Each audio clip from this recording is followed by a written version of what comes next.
Hay historias que no están enterradas bajo tierra, sino en la tinta de un documento, en la duda de un escriba. Hoy vamos a abrir uno de esos expedientes para investigar un verdadero misterio del Caribe. La historia de un hombre que es casi un fantasma en los archivos, pero cuyo legado, bueno, su legado resuena con una fuerza increíble. Esta es la investigación del caso de Samuel Sahamid. Y es que aquí empieza todo. El enigma central de esta historia no es un crimen, sino un nombre. Un apellido pero tan ajeno al oído dominicano del siglo XIX que se convirtió en un verdadero rompecabezas para cada funcionario que intentó registrarlo. Este es nuestro punto de partida, la primera pista sobre lo escurridizo que era este personaje, empezando por lo más básico, su propia identidad. Muy bien, vamos a sumergirnos en la evidencia. Para entender a Samuel Sahamid, tenemos que tratar el archivo histórico casi como la escena de un crimen. Cada documento es una pista y cada inconsistencia una huella. Nuestra primera tarea, examinar la prueba principal, el nombre en sí. Y aquí está, la prueba, diríamos, irrefutable de su condición de extranjero. En solo 8 documentos oficiales encontramos 7 variaciones de su apellido. Esto no es un simple error tipográfico, no. Es el sonido de una cultura intentando asimilar a otra. Sahamid, Saamid, Shamid, cada versión es como un eco, un intento de capturar una palabra que simplemente no pertenecía al léxico español. Y esto nos dice algo crucial. El hombre detrás de este nombre, muy probablemente, no era hispanohablante nativo. Y lo más fascinante es que este caos de nombres no se debe a que hubiese muchas familias con apellidos parecidos. Para nada. La investigación genealógica es clarísima. Samuel Sahamid fue el paciente cero, el progenitor, el único fundador de esta línea familiar en todo el país. Cada Sahamid que aparece después desciende directamente de él. Era, literalmente, un caso único. Entonces, ¿de dónde vino este hombre? Pues toda la evidencia apunta hacia el Caribe holandés, quizás Aruba o Curazao. Eso explicaría el nombre que suena tan extraño. Pero, más importante aún, sugiere que era protestante. Pensemos en la escena por un momento. Un hombre protestante, que probablemente hablaba holandés o papiamento, en el corazón de la República Dominicana rural y profundamente católica de los años 1890. No era solo un inmigrante, era una isla cultural y religiosa. Y esa tensión se va a convertir en la clave para descifrar todo lo que viene. Avancemos en el caso. La segunda gran pista en la historia de Samuel Sahamid no viene de él, sino de su hija. Y es una pista que profundiza el misterio, porque revela el conflicto central que definió a su familia. Aquí está la pregunta que nos abre la puerta a la psicología familiar. En el acta de bautismo de su hija Catalina, del año 1894, el nombre de Samuel no aparece por ningún lado. En su lugar, junto al nombre de la niña, hay una palabra con un peso social devastador, natural. ¿Por qué un padre estaría ausente en un momento tan fundamental? ¿Por qué su hija sería marcada con la etiqueta de la ilegitimidad? Para entender lo grave que era esto, necesitamos un poco de contexto. En esa época, la Iglesia Católica era, en la práctica, el registro civil. Ser natural significaba que, para la única institución que contaba, tu padre legalmente no existía. La unión de tus padres no estaba reconocida.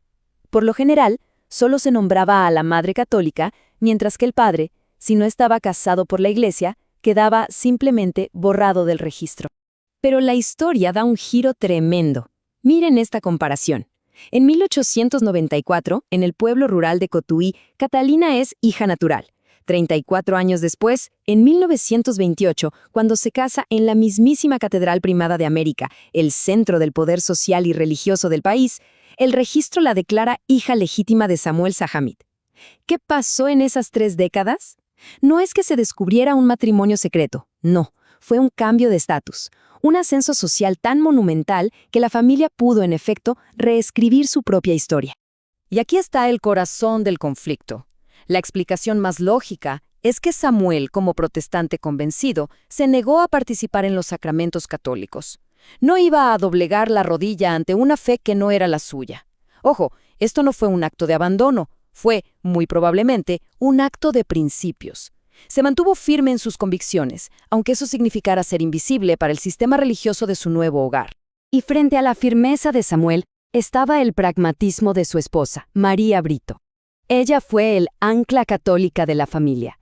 Ella entendió perfectamente que, en esa sociedad, la supervivencia y la aceptación de sus hijas dependían de la Iglesia. Así que ella hizo el sacrificio. Llevó a sus hijas a bautizar, aceptando la etiqueta de naturales para asegurarles un lugar, un comienzo dentro del sistema. Fue ella quien navegó esa fricción religiosa por el bien de sus hijas. Esto podría parecer la historia de un padre ausente, borrado de los registros, pero el resultado de su vida demuestra exactamente lo contrario. Y aquí es donde la investigación nos da la revelación más sorprendente de todas. El gran giro en el caso de Samuel Sahamith es este. El hombre que casi no dejó rastro en papel, que se mantuvo en silencio en los registros oficiales, no crió hijas silenciosas. Todo lo contrario. Crió a mujeres increíblemente fuertes, independientes y ruidosas en el mejor sentido de la palabra, mujeres que dejaron una marca imborrable en la sociedad. Esto prueba que su silencio en los archivos no significaba ausencia en casa, significaba otro tipo de influencia, quizá una mucho más profunda. Y esto se ve clarísimo al comparar a dos de sus hijas. Por un lado, Lorenza, la cara pública. Una mujer de mundo, dueña de su propio negocio, que viajaba, vivió en Cuba, se casó en Nueva York y llegó a dirigir un imperio hotelero en Santo Domingo. Por otro lado, Mercedes, la administradora privada. Ella nunca se casó. Se quedó en la casa familiar, cuidando a sus padres hasta el final. Fue la guardiana de la familia. Dos arquetipos de mujeres seguras y fuertes, ambas producto del mismo padre silencioso. El caso de Lorenza es increíble. Los periódicos de la época están llenos de ella. No era solo una empresaria, era una figura social. Pasó de alquilar una habitación en 1930 a ser dueña del Hotel Sahamith, luego del Gran Hotel Sahamith y finalmente del Hotel América. Sus inauguraciones eran noticia de primera plana. Esta hija de un inmigrante silencioso se había convertido en una de las figuras más visibles de la capital. Y el legado se extiende a través de sus 4 hijas. Catalina, con su matrimonio prestigioso, fue la legitimadora del nombre. Lorenza fue la socialité y empresaria. Mercedes, la cuidadora que mantuvo el hogar. Y Paulina, que se casó con la familia Hungría, se convirtió en el puente genético, asegurando la continuación del linaje. Cada una a su manera llevó adelante esa fuerza silenciosa de su padre. Y todo esto, toda esta influencia, todo este ascenso social, nos lleva al clímax de nuestra historia. El momento en que todas las pistas convergen y la lucha silenciosa de esta familia se convierte en una victoria pública e innegable. La escena es la Catedral Primada de América, el corazón espiritual e histórico de la nación. La fecha, 24 de junio de 1928. Es el día de la boda de Catalina Sahamith. En este día, en este lugar tan sagrado, algo más que un matrimonio está a punto de ser santificado. Una injusticia clerical, una marca social que había existido por 34 largos años, estaba a punto de ser borrada para siempre. Y ahí está, la frase. En el registro matrimonial, el sacerdote escribe las palabras «hija legítima». Con esa simple anotación, el estatus de la familia cambia para la posteridad.